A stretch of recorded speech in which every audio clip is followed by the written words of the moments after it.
Guys, welcome back. മലയാള cinema ലോകം നാറി നാണം കെട്ട് പണ്ടാരമടങ്ങി നിൽക്കുന്ന ഒരവസ്ഥയാണ്. പക്ഷേ ഈ നാറ്റമൊന്നും അവർക്കൊരു നാറ്റമായി തോന്നില്ല. ഒരു പരിമളം പോലെയാണ് ഇതിൻ്റെ പ്രമുഖ, അതായത് അമ്മയടക്കമുള്ള സംഘടനയുടെ തലപ്പത്തിരിക്കുന്നവർക്കും അല്ലാത്തവർക്കും തോന്നുന്നത്. സോ അവർ അമ്മയുടെ പുതിയ പ്രോഗ്രാമുമായി ബന്ധപ്പെട്ട അതിൻ്റെ റിഹേഴ്സലിൻ്റെ തിരക്കിലാണ്. ഈ വിഷയങ്ങളൊന്നും അവരെ ബാധിച്ചിട്ടില്ല. എന്നാൽ സാധാരണ ജനങ്ങൾ അമ്മയുടെ പരിപാടിയൊന്നും കാണാൻ വേണ്ടി കാത്തിരിക്കുകയല്ല. ഏറ്റവും കൂടുതൽ ഗൂഗിളിലടക്കം സെർച്ച് ചെയ്തുകൊണ്ടിരിക്കുന്നത് കിടന്നുകൊടുത്ത് ഇത്രയും അധികം അവസരങ്ങൾ ഉണ്ടാക്കിയ ആ പ്രമുഖ നടി ആരാണെന്നറിയാനാണ്.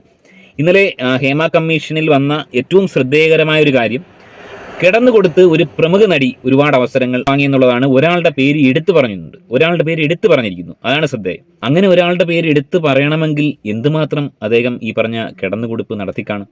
അത് നമ്മൾ ചെറുതായി കണ്ടുകൂടാ. കാരണം ഒരു നടിയുടെ ത്യാഗം, ഒരുപക്ഷെ സിനിമാ മേഖലയിലെ ഈ ഒരു മേലാളന്മാർ, നമ്മുടെ ഈ വാർത്താ സമ്മേളനത്തിനൊക്കെ വരുന്ന ആൾക്കാർ അതിനെ വിലയിരുത്തുന്നത് കുട്ടിയുടെ ത്യാഗം നമ്മൾ ചെറുതായി കണ്ടുകൂടും. കാരണം തൻ്റെ ഒരു പാഷന് വേണ്ടി ഇത്രയും അധികം ആളുകളോട് കിടന്നു കൊടുക്കാൻ കാണിച്ച ആ ഒരു ത്യാഗം, അതിനാണ് നമ്മൾ അംഗീകാരം കൊടുക്കേണ്ടത്. അത് നമ്മൾ ചെറുതായി കണ്ടുകൂടാ. ഒരുപക്ഷെ അങ്ങനെയൊക്കെ ആയിരിക്കാം ഈ പ്രമുഖ വ്യക്തികൾ ഈ ഒരു വിഷയത്തെ വിലയിരുത്തുക. എന്നാൽ സാധാരണ ജനങ്ങൾക്കും അല്ലെങ്കിൽ സിനിമയിൽ പ്രവർത്തിക്കുന്ന അന്തസ്സുള്ള, അല്ലെങ്കിൽ സിനിമയിൽ വരാൻ ആഗ്രഹിക്കുന്ന പുതിയ ജനറേഷന് ഇതൊരു അന്തസ്സുള്ള പരിപാടിയല്ല. ഇത്തരം മാമാപ്പണികളാണ് സിനിമയിൽ നടക്കുന്നതെന്ന് നേരത്തെ അറിയാമായിരുന്നു. ഇവിടെ പ്രമുഖ നടി എന്ന് പറയുന്ന നടിയെ എനിക്ക് വ്യക്തമായും സംശയമുള്ള ഒരു വ്യക്തിയുണ്ട്. 2-3 നടികളെ നേരത്തെ തന്നെ സംശയ നിഴലിലായിരുന്നു. ഈ പറഞ്ഞ സിനിമയുമായി ബന്ധപ്പെട്ട പ്രൊഡക്ഷൻ കൺട്രോളേഴ്സിനോട് കാര്യങ്ങൾ ചോദിച്ചു കഴിഞ്ഞാൽ അവർ തന്നെ പറയും, ഏറ്റവും ഒരു എളുപ്പമാർഗ്ഗം ഇത് അറിയാൻ വേറെ എങ്ങും പോണ്ട. നമ്മളൊരു NRI ബിസിനസ്സുകാരനാണെന്നുള്ള രീതിയിൽ വ്യാജ പേരിൽ ഒരു പ്രമുഖ പ്രൊഡക്ഷൻ കൺട്രോളെ ബന്ധപ്പെട്ടിട്ട് ഒരു സിനിമ ചെയ്യാൻ പ്ലാൻ ഉണ്ടെന്നുള്ള രീതിയിൽ ചർച്ച നടത്തുക. അതിനുശേഷം അദ്ദേഹത്തോട് പറയുക, നമ്മുടെ സിനിമയിൽ വേണ്ടത് കുറച്ച് കോർപ്പറേറ്റ് ചെയ്യുന്ന നടിമാരാണെന്ന് പറഞ്ഞു കഴിഞ്ഞാൽ കോർപ്പറേറ്റീവ് നടികളുടെ, ഇവർ ഈ കോഡ് ഭാഷയിൽ പറയുന്ന കോർപ്പറേറ്റീവ് നടികളുടെ ഒരു വലിയ ലിസ്റ്റ് തന്നെ ഇങ്ങോട്ട് തരും. അത്തരം നടികളെ ഈ സിനിമാ മേഖല ഉണ്ടാക്കി വെച്ചിരിക്കുന്നതാണ്. ഇവരെല്ലാവരും ഞാൻ കിടന്നുകൊടുക്കാൻ റെഡിയാണെന്ന് പറഞ്ഞ് വന്നവരല്ല. അവസരങ്ങൾ ഉണ്ടെന്ന് കാണിച്ച് ഇവരെ സെലക്ട് ചെയ്തതിന് ശേഷം, ശ്രദ്ധിക്കുക, അവസരങ്ങൾ ഉണ്ടെന്ന് കാണിച്ച് ഇവരെ സെലക്ട് ചെയ്തതിന് ശേഷം ഈ അവസരം കിട്ടണമെങ്കിൽ ഇത്തരം കിടന്നുകൊടുക്കലുകൾ അനിവാര്യമാണെന്ന് പറയുമ്പോൾ അവർ ചിലപ്പോൾ അതിന് വഴിപ്പെടുന്നു എന്നുള്ളതാണ്. മോസ്റ്റ് ഓഫ് ദം അങ്ങനെയാണ് സംഭവിക്കുന്നത്. പിന്നെ ഒഴിഞ്ഞു മാറി പോകുന്നത് വളരെ വിരളമാണ്. എനിക്ക് വളരെ അടുത്തറിയാവുന്ന പലർക്കും അത് പല സോഴ്സിലൂടെ അറിഞ്ഞ കാര്യമാണ്. അതായത് ഒരു പ്രമുഖ നടി, മലയാളത്തിലുണ്ടായിരുന്ന ഒരു പ്രമുഖ നടിയെ ഒരു സിനിമയിൽ കാസ്റ്റ് ചെയ്യുകയും ആ സിനിമ, അതായത് ആദ്യമായിട്ട് ആ സിനിമയിൽ കാസ്റ്റ് ചെയ്തതിന് ശേഷം ആ നടിയുടെ ഫോട്ടോ വെച്ച്, ആ സൂപ്പർ സ്റ്റാറിൻ്റെ ഫോട്ടോ വെച്ച് ഞാനേ അടക്കമുള്ള മാധ്യമങ്ങളിലൊക്കെ പരസ്യം വരികയും ഈ നടിയാണ് നായിക എന്നൊക്കെ പറഞ്ഞ് വലിയ രീതിയിലുള്ള ആഘോഷങ്ങൾ നടത്തുകയും എല്ലാ പരിപാടികളിലും ഈ കുട്ടി പങ്കെടുക്കുകയും നാട്ടിലും വീട്ടിലും ഒക്കെ ഈ സൂപ്പർ സ്റ്റാറിൻ്റെ നായികയാണെന്ന് വലിയ രീതിയിൽ പബ്ലിസിറ്റി ആക്കപ്പെടുകയും ചെയ്തതിന് ശേഷം അവസാനം ഷൂട്ടിംഗ് തുടങ്ങിയതിന് ശേഷമാണ് അറിയുന്നത് ഇതിൽ ഇത്തരം കലാപരിപാടികൾ കൂടി ഉണ്ട്, നമ്മൾ കുറച്ച് അഡ്ജസ്റ്റ്മെന്റുകൾക്ക് തയ്യാറാവണം, കിടന്നു കൊടുക്കേണ്ടി വരുമെന്ന് മനസ്സിലാക്കി ഈ പെൺകുട്ടി, അന്ന് 10-16 വയസ്സേ പെൺകുട്ടിക്കുള്ളൂ, അതിന് തയ്യാറാവുകയായിരുന്നു. കാരണം അല്ലെങ്കിൽ നാണക്കേടല്ലേ, ഭീമമായ നാണക്കേട്. ഇത്രയൊക്കെ കൊട്ടിഘോഷിച്ചു വന്ന് സിനിമയുടെ നായികയാണെന്ന് പറഞ്ഞ് വന്നിട്ട് അവസാനം ഒന്നുമില്ല, നാട്ടുകാർ നാണം കെടുത്തതില്ലേ. സോ അങ്ങനെയാണ് പല പെൺകുട്ടികളും ഇതിൽ വന്ന് വീഴുന്നത്. ഇവിടെ പലരും പറയുന്നത് കിടന്നു കൊടുക്കാൻ റെഡിയായ ആൾക്കാർ ചെല്ലുന്ന, അങ്ങനെ ചെല്ലുന്നവരുണ്ടില്ലെന്നും പറയുന്നില്ല. എന്നാലും മോസ്റ്റ് ഓഫ് ദം ആൾക്കാരെ ഇവർ ചൂഷണം ചെയ്യുന്നു എന്നുള്ള കാര്യത്തിൽ സംശയമില്ല. എനിവേ ഈ ഒരു വിഷയത്തിൽ നമുക്ക് നമ്മുടെ പ്രമുഖ നടനായ, അതുപോലെ തന്നെ അമ്മയുടെ തലപ്പത്തിരിക്കുന്ന നമ്മുടെ സിദ്ദീഖിക്കയുടെ അഭിപ്രായം ഒന്ന് കേൾക്കാം. അദ്ദേഹത്തിന് ഈ വിഷയത്തിൽ എന്താണ് പറയാനുള്ളത് എന്ന് നമുക്കൊന്ന് നോക്കാം. അപ്പോൾ ഇത് ഏത് തരത്തിലാണ് ഞങ്ങളെ ബാധിക്കുന്നതെന്നോ ഏത് കാര്യത്തിനാണ് മറുപടി പറയേണ്ടതെന്നതിനെ പറ്റി വ്യക്തമായ ഒരു ധാരണയില്ല. 2-3 ദിവസമായിട്ട് ഞങ്ങൾ ഈ അമ്മ ഒരു ഷോ നടക്കുന്നതിൻ്റെ റിഹേഴ്സലുമായിട്ട് ബന്ധപ്പെട്ട് എല്ലാവരും എറണാകുളത്ത് കൂടിയിരിക്കുകയാണ്. അപ്പോൾ അതിനാണിപ്പോൾ ഞങ്ങൾ പ്രാധാന്യം കൊടുക്കുന്നത്. അപ്പോൾ ഈ വിവരം ഒന്ന് അറിഞ്ഞിട്ട്, അതിൻ്റെ ഡീറ്റെയിൽസ് എന്താണെന്ന് അറിഞ്ഞിട്ട് ആ റിപ്പോർട്ട് വിശദമായി പഠിച്ചിട്ട് എവിടെയാണ് മറുപടി പറയേണ്ടത്, എന്താണ് പറയുന്നത്, എന്താണ് പറയേണ്ടത് എന്നൊരു തീരുമാനം എടുക്കാം. അപ്പോൾ ഞാൻ മാത്രമല്ല, പ്രൊഡ്യൂസർ അസോസിയേഷൻ്റെ ജനറൽ സെക്രട്ടറി B. രാകേഷുണ്ട്, ഞങ്ങളുടെ ജോയിൻറ്റ് സെക്രട്ടറി ബാബുരാജുണ്ട്, വൈസ് പ്രസിഡന്റ് ജയനുണ്ട്, എല്ലാവരും ഉണ്ട്. അപ്പോൾ ഞങ്ങളിതെല്ലാവരും കൂടി ആലോചിച്ചിട്ട് ഇനി മറ്റ് സംഘടനകൾ, ഒരുപക്ഷെ സിദ്ദീഖിക്കയുടെ ജീവിതത്തിലെ ഏറ്റവും നല്ലൊരു അഭിനയ മുഹൂർത്തം എന്ന് വേണമെങ്കിൽ പറയാം. അദ്ദേഹത്തിന് ആ ഒരു ആളിത്യം നോക്കുക. കാരണം ഇതൊന്നും അറിയാത്ത ഒരു പിഞ്ച് പൈതലിനെ പോലെ, ഒരു പിഞ്ച് ബാലനെ പോലെ, അതായത് തൻ്റെ ഇൻഡസ്ട്രിയിൽ ഇങ്ങനെയൊക്കെ നടക്കുമോ, താനിതൊന്നും കേട്ടുകേൾവി പോലുമില്ല, ആദ്യമായിട്ട് കേൾക്കുന്നൊരു പ്രതീതിയാണ് സിദ്ദീഖിക്കയ്ക്ക്. കഴിഞ്ഞ 6 മാസം മുന്നേ മീറ്റു ആരോപണം സിദ്ദീഖിനെതിരെ ഉണ്ടായിരുന്നു. എന്നാൽ സിദ്ദീഖിക്ക ഇതൊക്കെ ആദ്യമായി കേൾക്കുകയാണ്, അത്ഭുതം കൂറുകയാണ്. സോ അദ്ദേഹത്തിന് ഇപ്പോൾ ഇതൊന്നും നോക്കാൻ സമയമില്ല. അദ്ദേഹത്തിന് അമ്മയുടെ പരിപാടിയിലുള്ള കോൺസെൻട്രേഷനാണ്. ഹേമ കമ്മീഷന് പറയാനുള്ളതും അല്ലെങ്കിൽ ആരാണ് ആരോപണം നേരിട്ടത്, അങ്ങനെയൊന്നും ഇവിടെ നമ്മുടെ ഇൻഡസ്ട്രിയിൽ ഉണ്ടാവാൻ സാധ്യതയില്ല. കേട്ടുകേൾവി പോലും സിദ്ദീഖിക്കില്ല. കാരണം അദ്ദേഹമൊക്കെ ഈ ഒരു റേഞ്ചിലുള്ള ആൾക്കാരൊന്നുമല്ല, വളരെ മാന്യനായ ആൾക്കാരാണ്. സോ ഈ അടുത്ത കാലത്ത് സിദ്ദീഖിക്കയുടെ ഏറ്റവും നല്ല അഭിനയ മുഹൂർത്തമായി എനിക്ക് തോന്നി. വലിയ ഇഷ്ടമുള്ള നടനാണ്, നല്ല രീതിയിൽ ഏത് റോളും അഭിനയിക്കുന്ന നടനാണ്. എന്നാൽ കുറച്ചുകൂടി മികവാർന്ന ഒരു അഭിനയമാണ് ഈ ഒരു റെസ്പോൺസ് എന്ന് എനിക്ക് തോന്നി. വളരെ നന്നായിരിക്കുന്നു.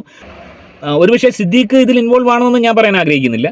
പക്ഷേ ഈ മലയാള സിനിമയെ നിയന്ത്രിക്കുന്ന ഈ ഒരു പവർ ടീം എന്ന് പറയുന്ന ആൾക്കാരിൽപ്പെട്ട ഇത്തരം ആളുകൾ തന്നെയാണ് ഈ മലയാള സിനിമയെ ഇപ്പോഴും ചൂഷണം ചെയ്തുകൊണ്ടിരിക്കുന്നത്. ഞാൻ നേരത്തെ പറഞ്ഞ പോലെ ഈ പറഞ്ഞ യങ് ജനറേഷനിലായ മലയാള നടന്മാരൊന്നും ഏതെങ്കിലും നടിമാരെ ചൂഷണം ചെയ്യുന്നു, അല്ലെങ്കിൽ അത്തരം സംവിധായകർ ഏതെങ്കിലും പുതിയ നടിമാരെ ചൂഷണം ചെയ്യുന്നു എന്ന് എനിക്ക് തോന്നുന്നില്ല.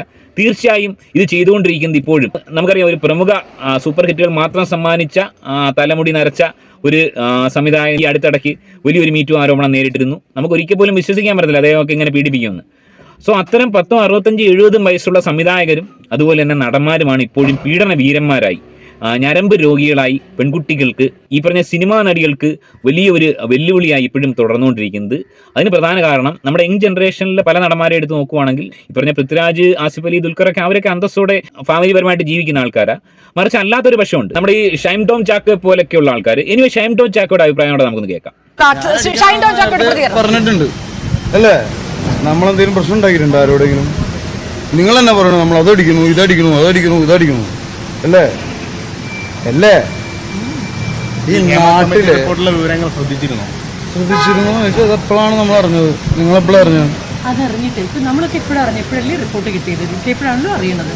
അറിഞ്ഞപ്പോ അതിനകത്ത് എന്ത് ആക്ച്വലി നമ്മൾ പണ്ട് ജനിച്ചു പോകുന്ന സമയങ്ങളിൽ കാലങ്ങളിൽ കേട്ടിട്ടുണ്ട് കലാകാരന്മാരാണ് അവൻ അടിച്ചു കൂത്താടി നടക്കുന്നവനാണെന്നല്ലേ. കലാകാരന്മാരടിക്കുന്ന കാര്യം പുതുമയുള്ള കാര്യമാണോ? ആണോന്ന് എന്ത് ലഹരിയാണെങ്കിലും അല്ലേ? നിങ്ങളെന്താ ഒന്നും പറയുക, ഞാനൊന്നും പറയില്ല. അപ്പൊ നമ്മൾ ചോദിക്കുന്ന കാര്യങ്ങൾക്ക് നിങ്ങൾ സ്ത്രീകൾ വലിയ നിലയിലുള്ള വിവേചനം നേരിടുന്നു എന്നാണ് റിപ്പോർട്ടിൽ പറയുന്നത്. ലൈംഗിക ചൂഷണം ഉൾപ്പെടെ നടക്കുന്നുണ്ട് വ്യാപകമായി എന്ന് റിപ്പോർട്ടിൽ പറയുന്നു. അതിനോട് ഷൈൻ്റെ പ്രതികരണം എന്താണ്? സ്ത്രീകള് ഇതിൽ നിന്ന് തിരിഞ്ഞു നിൽക്കുന്നുണ്ടെങ്കിൽ സ്ത്രീകൾ തന്നെയായിരിക്കും. അവർക്ക് ഇങ്ങോട്ട് വരുന്നതുകൊണ്ട് യാതൊരു പ്രശ്നവും ആരും എന്താല്ലേ ഷൈൻ പറയുന്നത്?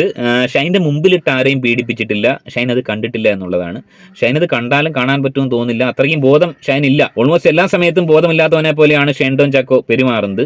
അതുകൊണ്ട് ഒരു ഉപയോഗം ഉണ്ടെന്ന് പറയുന്നത്. ഷൈൻ ടോം ചാക്കോ അങ്ങനെയുള്ള കുറച്ച് ആൾക്കാർ, ആ ഒരു ശ്രേണിയിൽപ്പെട്ട ആൾക്കാരുണ്ട്. അവർക്ക് ഈ പറഞ്ഞ ഈ മീറ്റു കേസിനോടോ അല്ലെങ്കിൽ ഈ പറഞ്ഞ പെണ്ണുങ്ങളെ പീഡിപ്പിക്കുന്ന അത്തരം കേസുകളോടും താല്പര്യമില്ല. അവർക്ക് മറ്റത് അടിക്കണം, അതായത് അടിച്ച് കിറിങ്ങി നടക്കുക എന്നുള്ളതാണ്, അടിച്ച് ഓഫായി നടക്കുക. അതുകൊണ്ട് വലിയൊരു ഗുണമുണ്ട് കേട്ടോ. ഒരുപാട് പുതിയ നടിമാർ ഇവരിൽ നിന്ന് രക്ഷപ്പെടുന്നുണ്ട്. അത് വലിയൊരു നേട്ടം തന്നെയാണ്. അമാരടിച്ച് നശിച്ചു പോയിക്കോട്ടെ, പക്ഷേ ഈ പെണ്ണുങ്ങളെ പീഡിപ്പിക്കുന്നില്ല, അങ്ങനെ ഒരു ഗുണമുണ്ട്. അതുകൊണ്ട് അത്തരം ആൾക്കാരെ കൊണ്ട് മലയാള സിനിമയ്ക്ക് സത്യം പറഞ്ഞു കഴിഞ്ഞാൽ ലോകത്തൊരു വിപത്താണെങ്കിലും സ്ത്രീകൾക്ക് അതൊരു വലിയ ഭാഗ്യം തന്നെയാണ്. മലയാള നടിമാർക്ക് ഇവരെ കൊണ്ട് ഉപദ്രവമില്ല, അത് വലിയൊരു ഭാഗ്യം തന്നെയാണെന്നാണ് ഞാൻ വ്യാഖ്യാനിക്കുന്നത്. എനിവേ, ഈ ഒരു വിഷയത്തിൽ ഞാൻ നേരത്തെ പറഞ്ഞിട്ടുണ്ട്, സിനിമാ മേഖലയിൽ നല്ല സീരിയൽ മേഖലയിലും, കാരണം ചെറിയ രീതിയിലെങ്കിലും അതുമായി ബന്ധപ്പെട്ട് പ്രവർത്തിച്ച സമയത്ത് തന്നെ എനിക്ക് മനസ്സിലായ ഒരു കാര്യം, സ്ത്രീകളെ സംബന്ധിച്ച് വലിയ വെല്ലുവിളിയാണ് ഇവിടെ പിടിച്ചു നിൽക്കാൻ. കാരണം ശരീരം വിറ്റേ മതിയാവത്തുള്ളൂ. കാരണം ആദ്യം തന്നെ ഇവർ വെക്കുന്ന ഒരു ഡിമാൻഡ് അഡ്ജസ്റ്റ്മെൻറ്റുകൾക്ക് തയ്യാറാവണം എന്നുള്ളതാണ്. ചില കേസിലാണ് ഏറ്റവും അവസാനം വരെ കാസ്റ്റിംഗ് ഒക്കെ കഴിഞ്ഞിട്ട് എല്ലാ പരിപാടികളും കഴിഞ്ഞിട്ടാണ് പറയുന്നത്. അതായത് ഇതിന് വിധേയരാവില്ല എന്ന് സംശയം തോന്നുന്നവർ ആദ്യം തന്നെ ഇവരെ എല്ലാ വിശ്വാസവും കൊടുത്തതിന് ശേഷം കാസ്റ്റിംഗ് എല്ലാം കഴിഞ്ഞ് പിന്നെ ഇതേ കണക്ക് ഫോട്ടോഷൂട്ടും എല്ലാം കഴിഞ്ഞ് എല്ലാം സെറ്റായി വലിയ പ്രചാരണം കൊടുത്തതിന് ശേഷം ഏറ്റവും ഒടുവിലാണ് പറയുന്നത് ഇത്തരം അഡ്ജസ്റ്റ്മെന്റുകൾക്ക് തയ്യാറാവണമെന്ന്. സോ ഏറ്റവും അധികം ആളുകൾ ഇപ്പോൾ തേടിക്കൊണ്ടിരിക്കുന്നത് ഈ കിടന്നു കൊടുത്ത നടിമാർ ആരൊക്കെയാണെന്ന് അറിയാനാണ്. അത് തന്നെ ഏറ്റവും വലിയ നാണക്കേടാണ്. എത്ര നടികളാണ് ചോദ്യചിഹ്നത്തിലായത്? ഈ പറഞ്ഞ അനു സിത്താരയിൽ തുടങ്ങി നിഖില വിമൽ തൊട്ട് ഹണി റോസ് തൊട്ട്, ഹണി റോസിനെയൊക്കെ പലരും സംശയത്തോടെയാണ് കാണുന്നത് അദ്ദേഹത്തിന്റെ ആക്ടിവിറ്റീസ് വെച്ച് നോക്കുമ്പോൾ. അമ്മയിൽ വലിയ പദവി വരെയുണ്ട്. ഇവിടെ ഏറ്റവും വലിയ പ്രത്യേകത ഈ പറഞ്ഞ കോർപ്പറേറ്റീവ് നടിമാർക്ക് കിടന്നു കൊടുക്കുന്നവരാണെങ്കിൽ വലിയ രീതിയിലുള്ള ബഹുമാനവും കിട്ടുമെന്നുള്ളതാണ്. അതായത് അമ്മയുടെ മീറ്റിങ്ങിലൊക്കെ വരുമ്പോൾ അവർക്ക് മുൻഗണന, അവർക്ക് മുന്നിൽ സീറ്റ്, അതുപോലെ തന്നെ അവർക്ക് പ്രത്യേക അലവൻസ് വല്ലതും ഉണ്ടോ എന്ന് എനിക്കറിയില്ല. അത്തരം വലിയ രീതിയിലുള്ള, അതായത് അമ്മയ്ക്ക് വലിയ താല്പര്യമാണ്. അമ്മ നേരത്തെ പറഞ്ഞത് ഈ കിടപ്പിലാവുന്ന നടന്മാരെ ശുശ്രൂഷിക്കുമെന്ന് പറഞ്ഞത് ഒരുപക്ഷെ ഈ പറഞ്ഞ കിടക്കുന്ന നടിമാരെ ശുശ്രൂഷിക്കും, അവർക്ക് വലിയ പരിഗണന കൊടുക്കും എന്നാണെന്നാണ് ഞാൻ മനസ്സിലാക്കുന്നത്. സോ അത്തരം ആൾക്കാരെ പ്രോത്സാഹിപ്പിക്കാൻ വലിയ താല്പര്യം ഈ അടുത്തിടെയായി അമ്മ എന്ന് പറയുന്ന സംഘടന കാണിക്കുന്നത് വില കുറച്ച് കാണാൻ പാടില്ല. പിന്നെ ഈ നടന്മാരുടെ കാര്യം എടുത്തു കഴിഞ്ഞാൽ നമ്മൾ ഈ നടന്മാരെയൊക്കെ, ഈ പ്രമുഖ നടന്മാരെന്ന് പറയുന്ന പ്രമുഖ നടന്മാർ ഇത് ഉണ്ടെന്നാണ് പറയുന്നത്, ആ പ്രമുഖ നടന്മാരെയൊക്കെ നമ്മൾ എപ്പോഴും പറയാറുള്ളത് ഇവരുടെ ഒരു അഭിനയ തികവ് കാരണം ഇവർ അഭിനയിക്കാൻ വേണ്ടി തന്നെ ജനിച്ച ആൾക്കാരാണ് എന്ന് നമ്മൾ പറയാറുണ്ട്. എന്നാൽ ഇനി അങ്ങനെയല്ല ഇവരെ പറയേണ്ടത്. അഭിനയിക്കാനും പെണ്ണ് പിടിക്കാനും കൂടി ജന്മം കൊണ്ട ആൾക്കാരാണ് എന്ന് വേണം നമ്മൾ പറയാൻ. മെയിനായിട്ടും സിനിമാ മേഖലയിലുള്ളത് ഫസ്റ്റ് അഭിനയം, സെക്കൻഡറി ആയിട്ട് വരുന്നത് പെണ്ണുപിടി, മദ്യപാനമാണ്. ഈ 3 ആക്ടിവിറ്റീസാണ് അവിടെ മെയിനായിട്ടും നടക്കുന്നത്. മറ്റു ചാരിറ്റിയും കാര്യങ്ങളൊക്കെ ഇവർ പറയുന്നുള്ളതല്ലാതെ വേറെ ഒന്നും അവിടെ നടക്കുന്നില്ല. പേഴ്സണലി എനിക്ക് അറിയാവുന്ന ഒരു സംഭവം, ഒരു പ്രമുഖ നിർമ്മാതാവ്, ഞാൻ ആരുടെ പേരൊന്നും പറയുന്നില്ല, സംവിധായകനാണ്, നിർമ്മാതാവാണ്. അദ്ദേഹം ഈ സിനിമാ മേഖലയുമായി അത്ര അടുത്ത് ബന്ധം പുലർത്തുന്ന ആളല്ല, സിനിമയൊക്കെ എടുത്തിട്ടുള്ള ആളാണ്, ഇപ്പോഴും സിനിമ എടുത്തുകൊണ്ടിരിക്കുന്ന ഒരാളാണ്. ഒരു പാരലൽ വേൾഡാണ് പുള്ളി ഈ സിനിമ എടുക്കുന്നത്. എനിക്ക് വളരെ വ്യക്തമായ ചില കാര്യങ്ങൾ പുള്ളിയെക്കുറിച്ച് മനസ്സിലായത്, പുള്ളിയുടെ ഏക ഇന്റൻഷൻ, അതായത് ഈ സിനിമ എടുക്കുന്നതിന്റെ പിന്നിൽ ഈ ഒരു പെൺവിഷയം തന്നെയാണ്. അതായത് യേശുദേവൻ ജനിച്ചത് മാനവരാശിയുടെ നന്മയ്ക്ക് പാപങ്ങൾ കഴുകിക്കളയാനാണ് എന്ന് പറയുന്ന പോലെ ഈ ഒരു സംവിധായകരൊക്കെ ജനിച്ചത് ഒരുപക്ഷെ എന്റെ ജനനം പെണ്ണ് പിടിക്കാൻ വേണ്ടി മാത്രം, ആവോളം പെണ്ണ് പിടിച്ച് ജീവിച്ച് മരിക്കുക എന്നുള്ളൊരു ഇന്റൻഷനോട് കൂടി ജനിച്ച ഒരുപാട് ആൾക്കാരുണ്ട്. അവരെ പലരെയും നമുക്ക് നേരിട്ടറിയാം. സോ തീർച്ചയായും ഈ ഒരു വിഷയത്തിൽ, അതായത് ഈ ഒരു ഹേമ കമ്മീഷന് വലിയ പ്രാധാന്യം അമ്മ നൽകാതിരുന്നിട്ട് അമ്മയുടെ ഷോ നടത്താൻ പോകുന്ന ഈ നടന്മാരെ, ഈ പ്രമുഖ നടന്മാരെ ആ ഒരു വിലയിലായിരിക്കും നമ്മുടെ പ്രേക്ഷകർ കാണുക, പട്ടി വിലയായിരിക്കും കൊടുക്കുക, സംശയമില്ലാത്ത കാര്യമാണ്. തീർച്ചയായും ഇനിയെങ്കിലും ഇതൊരു അവസരമാണ്. പൃഥ്വിരാജിനെ പോലെയൊക്കെയുള്ള ഇപ്പോൾ മുൻനിരയിൽ നിൽക്കുന്ന നടന്മാർക്ക്, കുഞ്ചാക്കോ ബോബനും പൃഥ്വിരാജ്, ഇത്തരം ആൾക്കാരെ പറ്റിയൊന്നും ഒരു റൂമറും കേൾക്കുന്നില്ല. സോ അത്തരം ആൾക്കാർ ഇടപെട്ട് ഈ മലയാള സിനിമയുടെ മേളിൽ വന്ന ഈ ഒരു നാണക്കേട് ഇല്ലാതാക്കാൻ വേണ്ടി ശ്രമിച്ച് ഇതില്ലാതാക്കണം. ഫ്യൂച്ചറിലെങ്കിലും ഇത്തരം ആരോപണങ്ങൾ ഉണ്ടാവാതിരിക്കട്ടെ. സ്ത്രീകൾക്ക് വളരെ സുരക്ഷിതമായി പ്രവർത്തിക്കാൻ പറ്റുന്ന ഒരു ഇടമായി സിനിമാ ലോകം മാറട്ടെ. ഇനി ഈ വിഷയത്തിൽ നിങ്ങളുടെ അഭിപ്രായം കമന്റായി രേഖപ്പെടുത്തുക. വീഡിയോ ഇഷ്ടമായെങ്കിൽ ചാനൽ ഒന്ന് സബ്സ്ക്രൈബ് ചെയ്യുക. മറ്റൊരു വീഡിയോ ആയിട്ട് കാണാം. ബൈ.